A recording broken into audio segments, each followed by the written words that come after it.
नामदेवांची कीर्ती आहे आणि कीर्ती अशी आहे की कीर्ती जाण्याकरता वाहनाची गरज लागत. सूरत से किरत बडी बिन पंख उड जाय, सूरत को जाती रही किरत कबहू न जाय. सूरत म्हणजे गुजरात जवळची सूरत नाही, ही सूरत नाही. पण कीर्ती जर जाण्याकरता वाहनाची गरज लागत. आता आज या संपूर्ण गोरी परिवाराची कीर्ती आपल्या संपूर्ण आमनेरवाडा परिसरामध्ये जाते. इथून जर याला जायचं असेल तर किती खर्च आहे जितेंद्र महाराज? 200-300 रुपये खर्च आहे समजा. गाडीने गेलं तर 1000 रुपये खर्च आहे. पण कीर्ती जाण्याकरता वाहनाची गरज नाही. हात माप चाले सज्जनाचे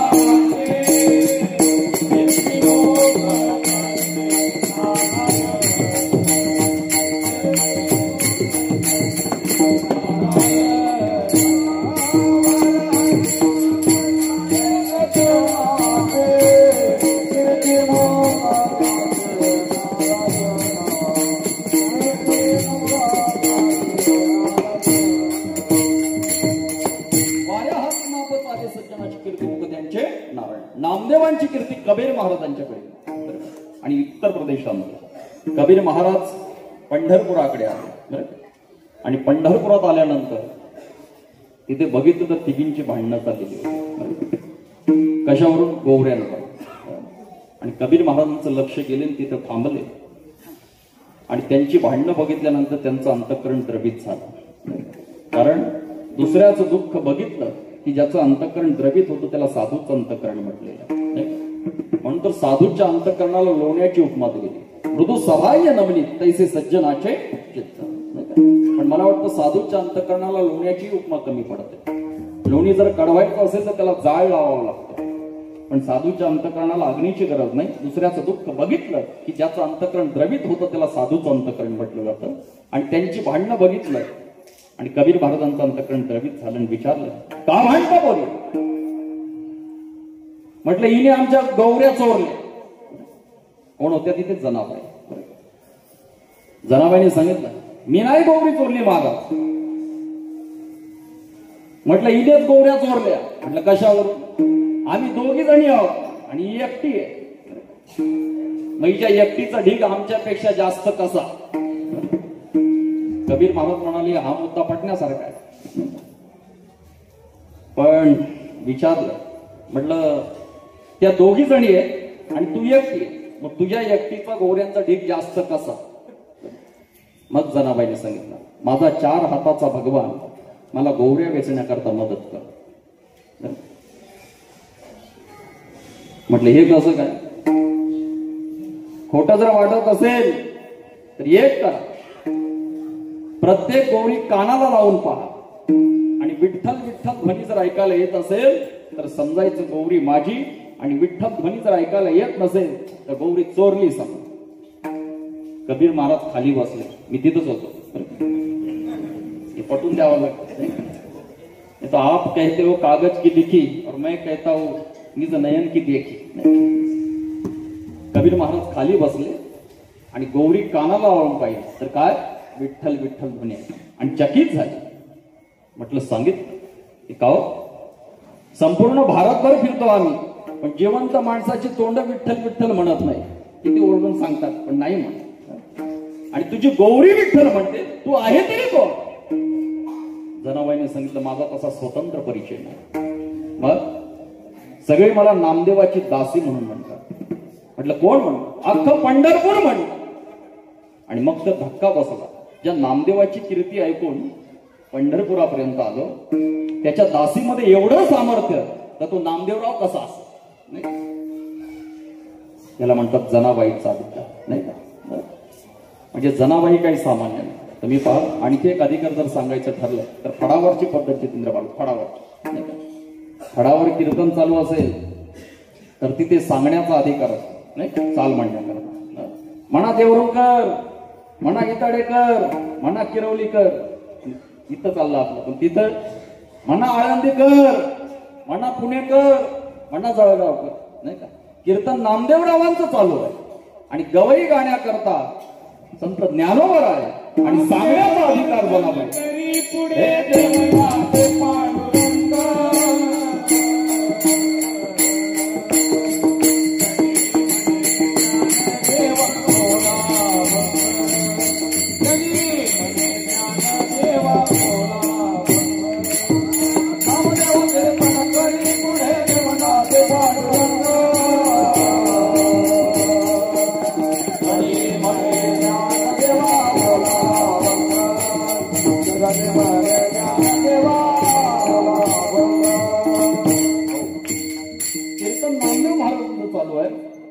आणि गवई गाण्याकरता ज्ञानोबा आहे. 1 नंबरचे गवई ज्ञानोबा आहे. पण चाल सांगण्याचा अधिकार कोणाला आहे? जनाबाई. जणी म्हणे ज्ञान देवा बोला नाही का. म्हणजे जनाबाईंचा अधिकार सामान्य नाही. एवढ्या अधिकार संपन्न जनाबाई आणि त्या म्हणतात की माझे ज्ञानोवर आहे. कसे आहे? ज्ञानाचे सागर. ज्ञानाचा सागर ज्ञानाचा सागर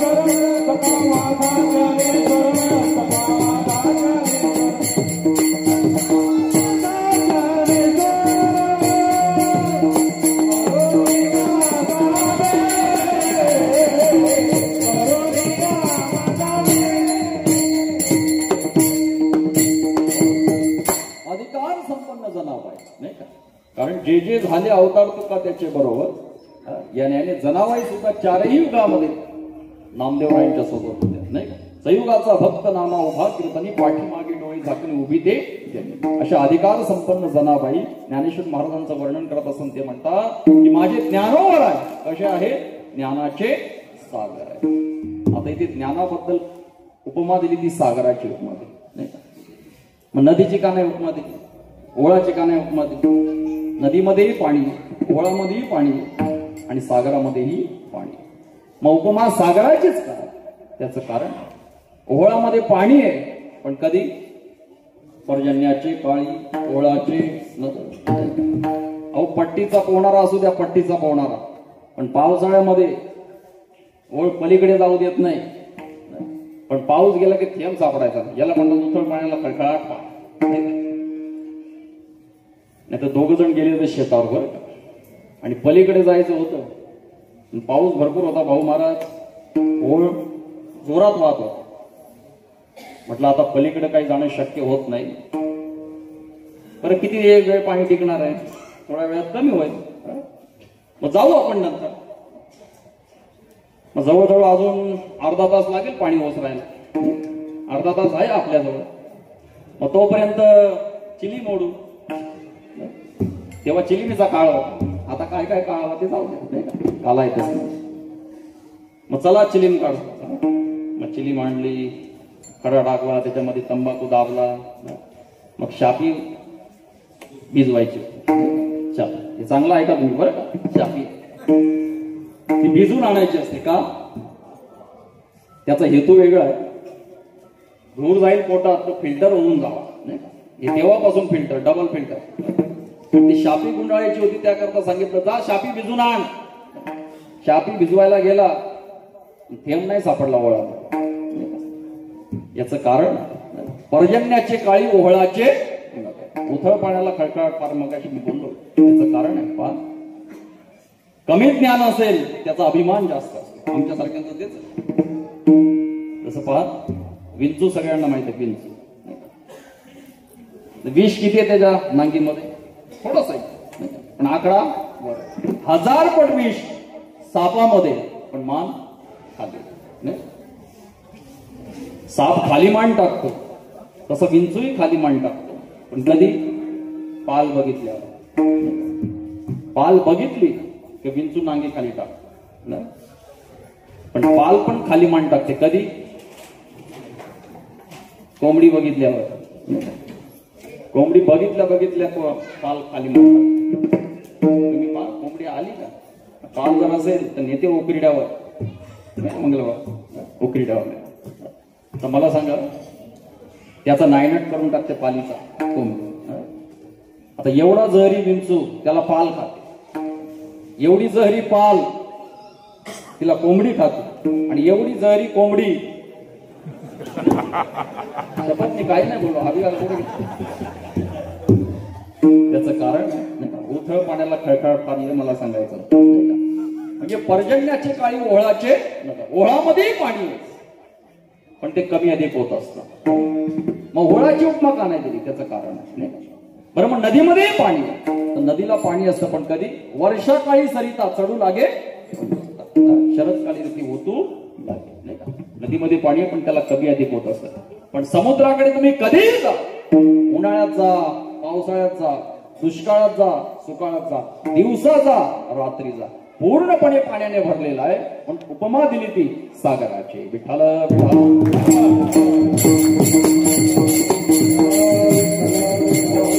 ज्ञानाचा सागर, नाही का? आता ज्ञानोबरांच्या ज्ञानाबद्दल जर आपण विचार केला तर आपण विचारही करू शकत नाही, तेवढी पातळी आपली नाही का? पण पहा, ज्ञानेश्वर महाराजांच्या बद्दल शब्द आलेले, ते चालते ज्ञानाचे, नाही का? ज्ञानोबा म्हणजे ज्ञानाला फुटलेले हातपाय, ज्ञानाने धारण केलेला आकार. आता ज्ञानेश्वर महाराज हे ज्ञान मिळवण्याकरता कुठल्या शिक्षण संस्थेत गेले होते? वारकरी शिक्षण संस्थेत कुठे गेले होते? शाळेत नाही. मग हे सगळं ज्ञान त्यांना मिळालं कसं काय? तर उपसताची ज्ञानी हे वर्म, त्यांना ज्ञान मिळवावं लागलं नाही, ते ज्ञान घेऊनच जन्माला आले. तैसी दशेची वाट न पाहता, वैसेची गावा न येता, बाळपणीच सर्वज्ञता वरीत. ज्ञानोबा जन्माला येण्याच्या अगोदर हे ज्ञान निर्माण झालं.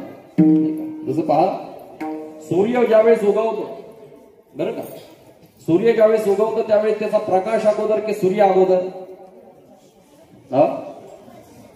सूर्य अगोदर की प्रकाश? हे जर 10 वाजता उठणाऱ्या माणसाला विचारलं, तो सांगेल वेळ झाले का तुम्ही? तर सूर्य उगवण्याच्या अगोदर त्याचा प्रकाश असतो. मोठकी देहाती उमटे, निज ज्ञानाची पहाट पुढे, सूर्यापुढे प्रगटे प्रकाश जैसा.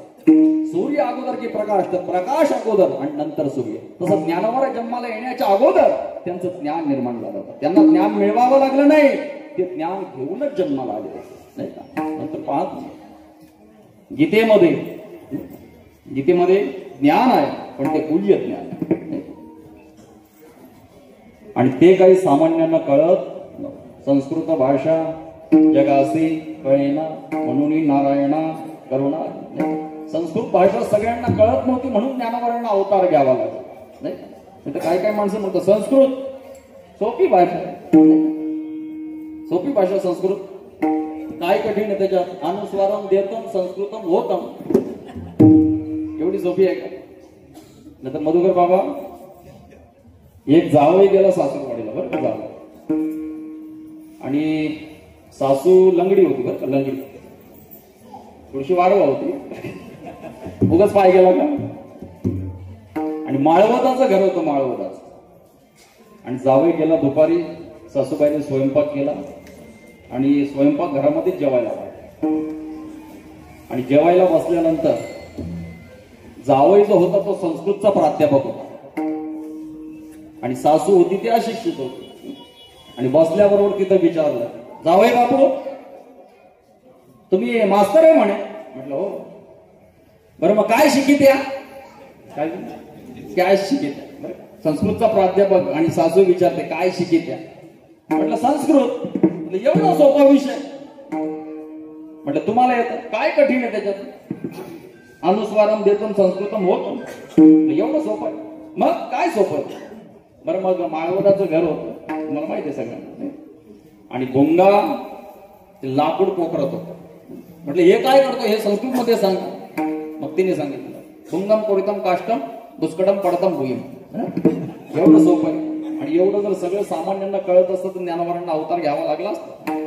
संस्कृत भाषा जगासही कळेना, म्हणून नारायणा करुणा. आता गीतेमध्ये गुह्य ज्ञान, गुह्य, पण ज्ञानेश्वरीमध्ये प्राकट्य, नाही का? गीतेमध्ये गुह्य आहे.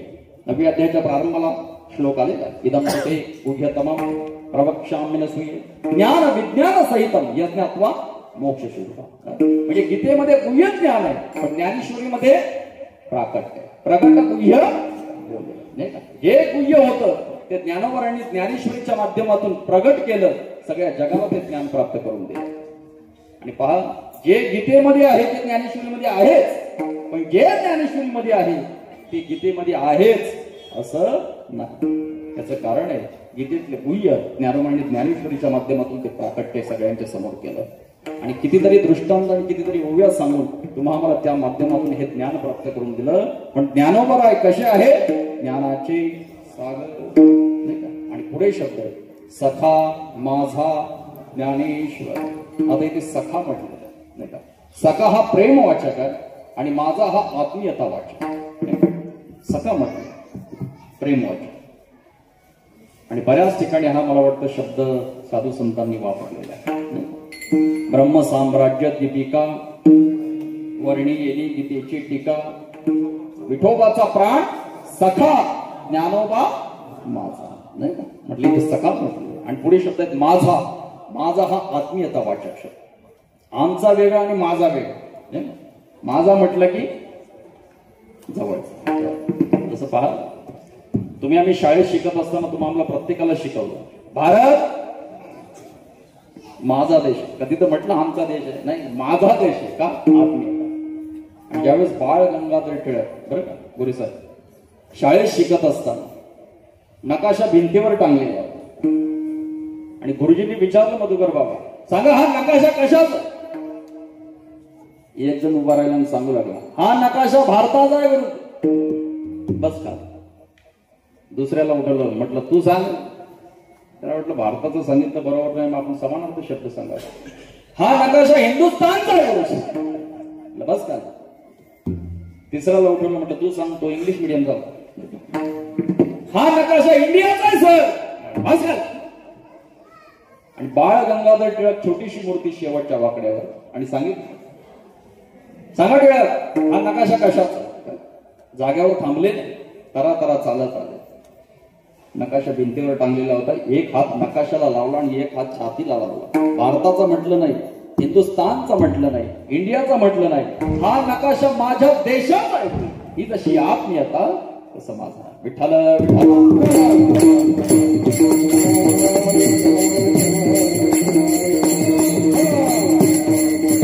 सखा माझा ज्ञानेश्वर. फार वाढवत नाही माझा शब्द थोडंफार होऊन जाईल. आता ज्ञानेश्वर या ठिकाणी जर आपण थोडासा संधी विग्रह केला तर ज्ञानम एव ईश्वर इति ज्ञानेश्वर. ज्ञानोबांना हे जे नाव दिलं ते ब्राह्मण लोकांनी पंचांग पाहून नाव दिलेलं नाही. मग वेदातल्या रोचेतले वेचलेले हे शब्द आहे. ज्ञानेश्वर म्हणजे ज्ञानाचे ईश्वर म्हणजे ज्ञानोबा आहे, नाही का? ज्ञानाचा सागर सखा माझा ज्ञानेश्वर. पण इथे जर आपण विचार केला तर जनाबाई म्हणतात माझं म्हणतात. तर आपण प्रपंचामध्ये माझा माझा हा शब्द उच्चारला तर साधू संतांनी प्रमाण सांगितले माझे माझे म्हणून व्यर्थ गेला. मग इथे जनाबाई माझं म्हणतात ते कसं काय? त्याचं कारण अविनाशावरचं ममत्व वेगळं आणि नाशावरचं ममत्व वेगळं. तुम्ही आम्ही माझं माझं म्हणतो ते नाशावरचं ममत्व. तसं पहा, एक जण चहा घेत होता आणि सकाळी पेपर वाचायला घेतला. आता जुना काळ तो पेपरचा, आता ते गेले पेपर वगैरे. आता पेपर फक्त लहान मुलांच्या सकाळच्या कार्यक्रमाला वापरले जातात. ती प्रथा बंद झाली समजा. आणि पेपर वाचत होता, एका हातात चहा आणि तेवढ्याच शेजारचा आला. म्हटलं पेपर वाचला का? म्हटलं ही काय बातमी आहे? अमुक अमुक घाटात बस पलटी, 10 ठार 25 जखमी. चहाचा गोड या बसा. अहो ठार मधली नावं वाचली का? काय घेणं पडलं, रोजच मरतात माणसं नाही का? आणि मेलेच पाहिजे इतके जगतात का कोणी? 150 कोटीच्या वर लोकसंख्या झाली, मेलेच पाहिजे. चहा घ्या बसा. अहो ठार मधली नावं वाचा. मरू दे ना, काय घेणं पडलं, रोजच मरतात माणसं. अहो ठार मधली नावं वाचा. नाव वाचलं मधुकर बाबा, 4थ्या क्रमांकाला जावयाचं नाव. आणि मग आता माझं कळलं, चहाचा कप फेकून दिला. आता राहू दे ना माझं, नाही झालं का? प्रपंचामध्ये माझं पण जे आहे ते नाशावरचं ममत्व आहे, पण इथे अविनाशावरचं ममत्व आहे. हा ज्ञानोबारांच्या बद्दल ममत्व सांगत असताना जनाबाई म्हणतात की ते माझे सखा माझा ज्ञानेश्वर. म्हणून मला असं वाटतं 8:30 झाले की मरावं.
त्यांच्या पोटी यावं. इथे शब्द खूप महत्वाचे. मरोनिया जावे बा माझ्या पोटा नाही, माझ्याच्या पोटा यावं. इथे च्या खूप महत्वाचा नाही. मग माझ्या म्हणजे कोणाचा, जे वर उल्लेख केला ना माझा ज्ञानेश्वर, त्या माझ्याच्या पोटा यावं नाही का.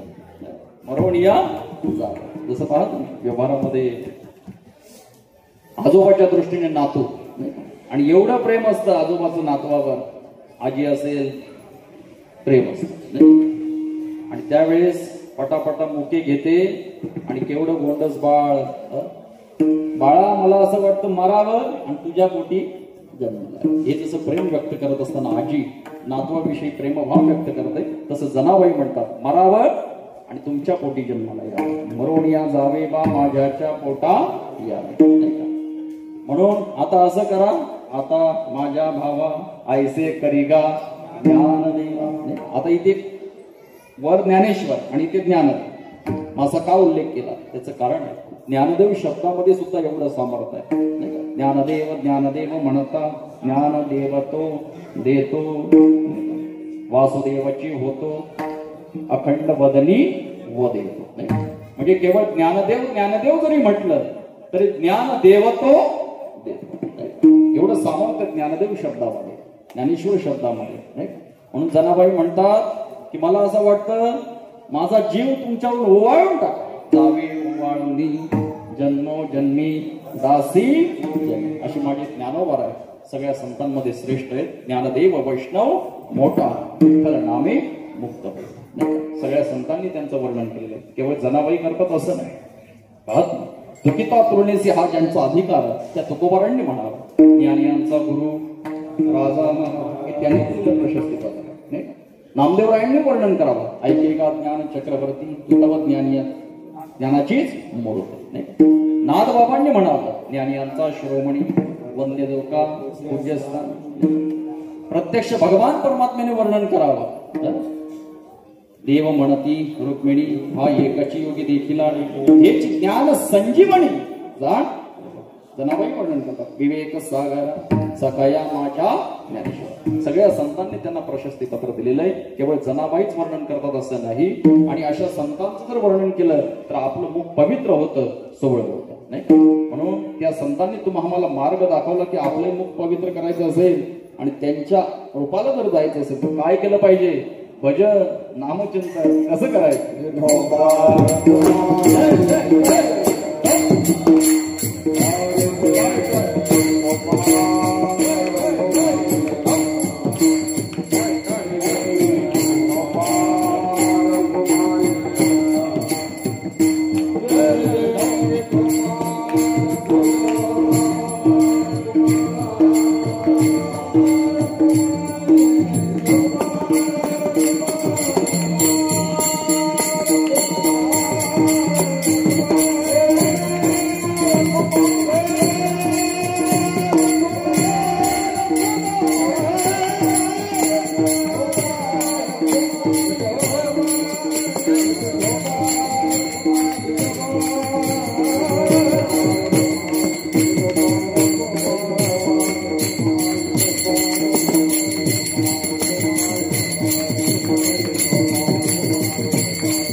अभंगाचा भावार्थ अल्पमतीप्रमाणे या ठिकाणी मांडण्याचा प्रयत्न केलेला आहे आणि वेळ सुद्धा संपुष्टात आलेली. मी सगळ्यांना शब्द दिला होता 9च्या पुढे जाणार नाही ना, आधी सोडणार नाही का. बरोबर 9 वाजलेले. बरं झालं तुम्ही सांगितलं 9ला 5 मिनिटं, मला वाटलं 8:30 आहे. नाही माझा अंदाज चुकला, पण तरी थांबण्याचा या ठिकाणी प्रयत्न करतो. आज या ठिकाणी आपल्या सगळ्यांच्या परिचयाचे असणारे आदरणीय श्री यशवंतजी गोरे नाही का, ॲडव्होकेट. ते पेशाने वकील आहेत पण तरी सुद्धा वारकऱ्यांच्या विषयी अंतकरणामध्ये खूप श्रद्धा आणि जवळजवळ आपल्यापूर्वी कवाटची दिंडी यायची, तेही 100 वर्षाची परंपरा त्यांनी सांभाळली. आणि त्यानंतर आपल्या सगळ्या वारकऱ्यांचं या ठिकाणी स्वागत करत असतात. पुरुष त्यांना धन्यवाद देतो. आणि आपला संपूर्ण अंमली लोणार वारकरी संप्रदायात पालखी सोहळ्यामध्ये जे कार्यरत असणारे संपूर्ण संचालक मंडळी असते नाही का, पालखी सोहळा कमिटी असेल, यंदाचे पालखी सोहळ्याचे प्रमुख आदरणीय सगळे भक्तीपरायण काकडा महर्षी लक्ष्मण बाबा पाटील असतील नाही का, त्यांच्या आदेशाच्या माध्यमातून कमिटीच्या माध्यमातून ही सेवा माझ्याकडे सुपूर्द केली. आणि वास्तविक माझा कुठल्याही प्रकारचा अधिकार नाही का, कारण दिंडीचा नियम आहे, 1 दिवस 2 दिवस चालला की त्याला सेवा मिळते नाही का. आज काय माझ्या वाट्याला सेवा नव्हती ती समजा, पण आता कीर्तनकारही कोणी शिल्लक नव्हतं आणि या न्यायाने ही सेवा माझ्याकडे सुपूर्द केली. आणि सगळी मंडळी खूप काया वाचा मनाने सेवा करतात. आपण जर बघितलं तर पालखी सोहळ्याची जी कमिटी आहे, आपण येण्याच्या अगोदर सगळी व्यवस्था करून ठेवतात आणि आपल्याला फक्त चालायचं, नामचिंतन करायचं आणि तिथं आल्यानंतर खायचं आणि नाही, भजन करा, भोजन मिळेल. पण त्यांची जी सेवा असते नाही का, आता कंटाळी येतो त्यांना कधी कधी, काही काही माणसं म्हणतात त्यांना,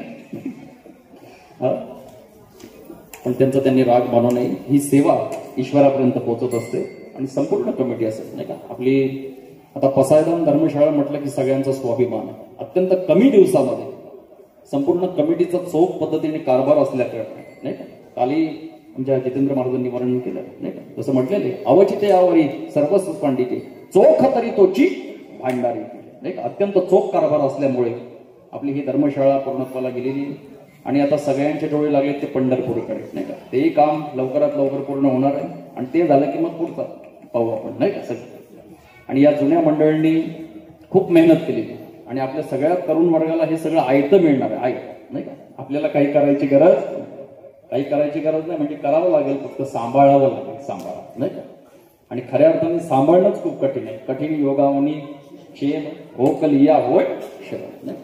तेव्हा सगळीच मंडळी असतील, मला वाटतं जवळजवळ तरुण मंडळींनी आज येताना खूप आनंद भेटला नाही. ते कधी हळदीत पण एवढे नाचले नसते नाही, एवढं नाचण्याचं काम त्यांनी केलं. तेव्हा त्यांनाही धन्यवाद देतो, कारण ही सगळी पालखीची शोभा आहे नाही, आपल्या दिंडीची शोभा आहे. तेव्हा संपूर्ण पुरुष मंडळी असतील, महिला मंडळ सुद्धा सगळे चालत असतात. घाट चढत असताना किती त्रास होतो नाही, सगळ्यांनी त्याचा अनुभव घेतलेला आहे. पण तरी सुद्धा काया वाचा मनाने नामचिंतन करत, आपल्या शरीराचा विचार न करत सगळी मंडळी आळंदीकडे प्रस्थान करतात. आजही बरीचशी मंडळी या ठिकाणी आलेली आहे आणि जवळजवळ आता चालत असताना 600-700 माणसं झाली, पण तिथं पोहोचल्यानंतर जवळजवळ 3,000 ते 4,000 माणसं होतात आणि सगळ्यांची व्यवस्था बरोबर सगळी मंडळी करत असतात. तेव्हा पुनश्च संपूर्ण कमिटी असेल, वारकरी संप्रदाय अंमली लोणार परिसर असेल, सगळ्यांना मनापासून धन्यवाद देतो. कार्यक्रमाच्या निमित्ताने या ठिकाणी सगळे टाळकरी मंडळी, मृदुंगाचार्य, विणेकरी बाबा सगळ्यांना धन्यवाद देतो. संपूर्ण गोरे परिवार असेल, पुनश्च सगळ्यांना धन्यवाद देतो. आणि माझ्या वाणीला या ठिकाणी विराम देण्यापूर्वी ज्या संतांनी तुम्हाला मार्गदर्शन केलं त्यांचं एक मोठ्या प्रेमाने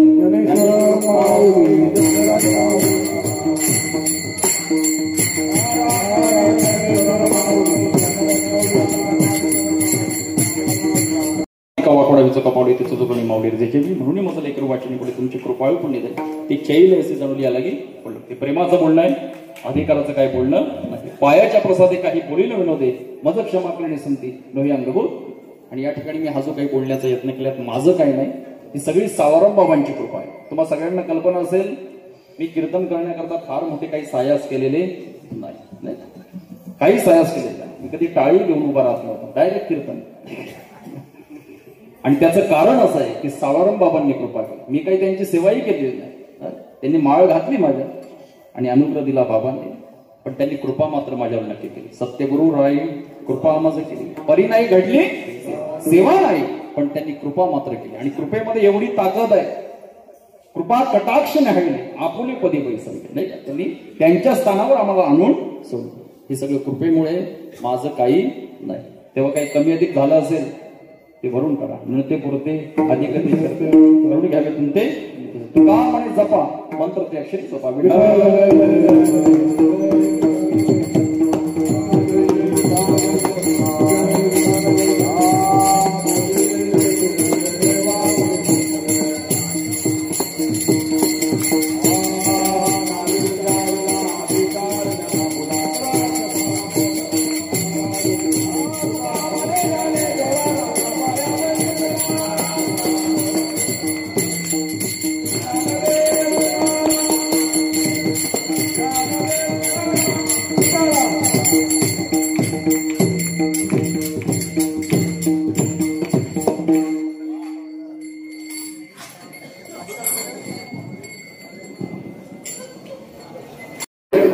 ते हरिभक्तीपरायण वासुदेव बुवा पाटील आणि यांनी या ठिकाणी ज्ञानाचा सागर सखा माझा ज्ञानेश्वर या अभंगावर थोडक्यात चिंतन मांडलं आणि त्यांनी सेवा केल्याबद्दल या ठिकाणी वारकरी संप्रदाय आमने लोणार परिसराच्या वतीनं त्यांना शाल आणि श्रीफळ देण्यात येते, त्याचा त्यांनी स्वीकार करा. झालं का? दिलं ना? आणि गोरे साहेब कोणाला द्यायचं आहे? या नाव आहे ना?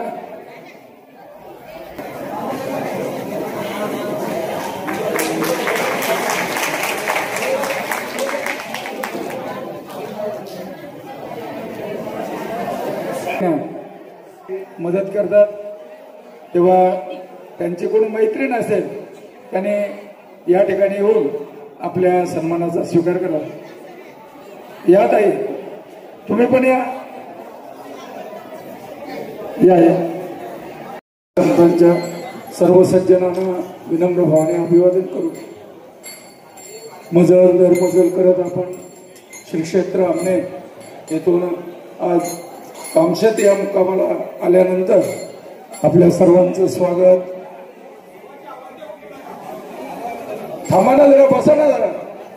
आपल्या सर्वांचे सुपरिचित असणारे आदरणीय श्री ॲडव्होकेट यशवंत पांडुरंग गोरे, त्यांचे दोन्ही सुपुत्र अमित असेल, सुमित असेल आणि त्यांच्या सौभाग्य होती आणि सर्व त्यांचे नातेवाईक या ठिकाणी येऊन आणि सुंदर अशा प्रकारे हा कार्यक्रम संपन्न करतात. न भूतो न भविष्यती या कार्यक्रमाची आठवण आणि वर्षभर आम्हा लोकांना राहते. नाचणारा नसेल, गाणारा नसेल, भरपूर आनंद महिलांना असेल आणि अशा प्रकारे सुंदर नियोजन या ठिकाणी आमचे गोरे साहेब करतात. तेव्हा द्यावी तेवढी त्यांना धन्यता थोडी आहे. त्यांच्याकडे पाहिलं की आम्हाला प्रसन्नता वाटते. आम्ही नेहमी सांगत असतो, भूमीचे मार्दव सांगे ओंबाची लवलव, नाना आचार गौरव सुकुलिनांचे. त्यांचे आई वडील पवित्र होते आणि त्या पवित्र आई वडिलांच्या पोटी असे रत्न जन्माला आले आणि म्हणून पेशाने जरी ते वकील असले तरी वारकऱ्यांची सेवा करणं त्याच्यामध्ये ते धन्यता मानतात. आणि आता ते करतात नाही, वडील तर करत होते, त्याच्यानंतर ते करतात आणि पुढे त्यांची मुलं तयार झालेली आहेत. अमित आणि सुमितलाही या वारकऱ्यांच्या सेवा करण्यामध्ये खूप आनंद आहे. आणि दोन्ही मुलं, आता मला वाटतं अमित हा असिस्टंट मॅनेजर पर्यंत पोहोचलेला आहे आणि सुमितने कालाकोट घातलेला आहेच.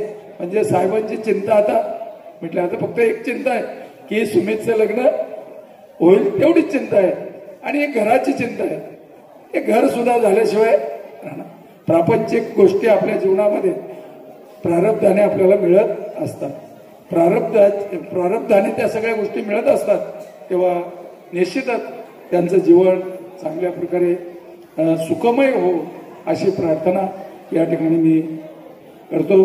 आणि आपल्या परिवाराचा, आमने लोणार परिवाराचाच तो एक भाग आहे आणि सगळ्यांच्या सुखदुःखाची विचारपूस साहेब फोनवरनं करत असतात.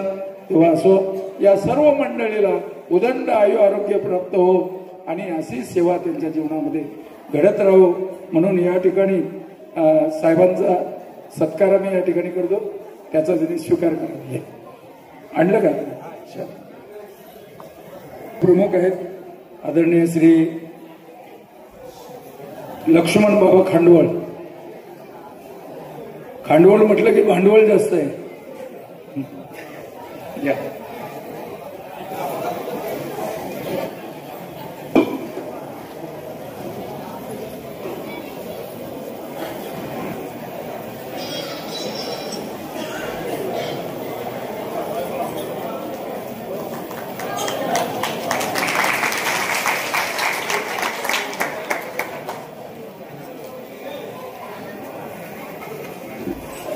आणि या कामशेत नगरामध्ये साहेबांचं नाव असल्यामुळे आणि सगळी प्रेमाची मंडळ त्यांनी जोडलेली आहे आणि बरीच मंडळी या कार्यक्रमाला उपस्थित राहते.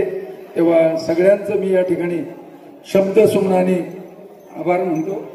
आणि या ठिकाणी साहेबांची पण इच्छा होती. आम्हाला काही मंडळीला साहेब फोन करून सांगत होते की आम्हाला भाकरी मिळतील का, विकत भाकरी मिळतील का.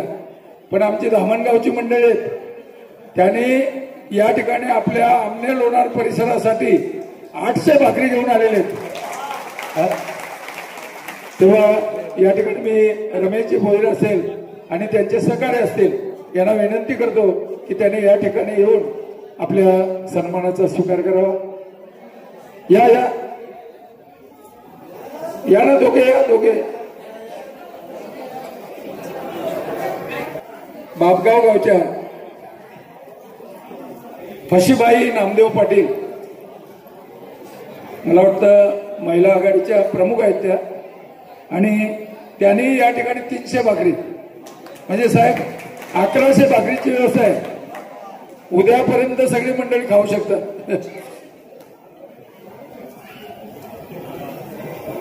तेव्हा अगोदर सगळ्यांना भाकरीच द्या. 2